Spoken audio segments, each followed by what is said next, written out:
Sub-Commander T'Pol is basically the voice of reason. She is the voice of responsibility, and more times than not, the voice you really don't want to hear, because many times in our hunger or our thirst for adventure, as Captain Archer is, Scott Bakula,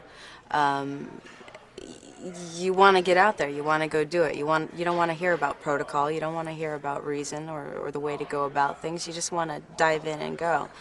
And that's usually what we're battling with. I'm always the voice of reason. And I'm always diplomatic in my words, feline in my movements. And she doesn't look down on humans as an inferior race. Not at all. She's cautious. She's just cautious with them because she's aware of what they are capable of, which could be some pretty big goofs, you know? So she's just kind of there to keep them in line. I grew up on the original Star Trek. I loved it. I mean, from Captain Kirk to Spock to Bones.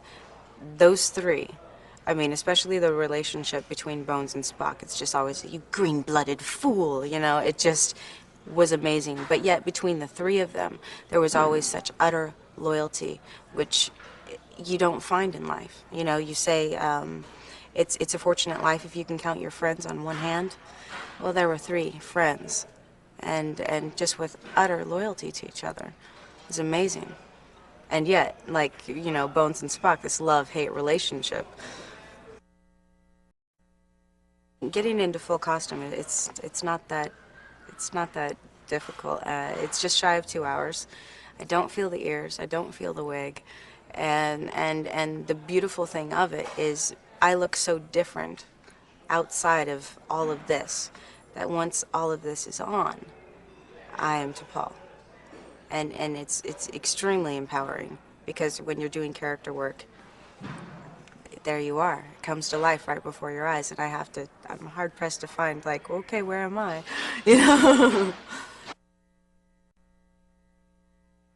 Gene Roddenberry had a concept when he first came out with the original Star Trek, and it wasn't about the hero winning over, you know, the evil entity. It wasn't about good against evil. It was about relationships. I mean, just the way he casted, you know, it was ethnically. It wasn't sensibly back in the day in 1969.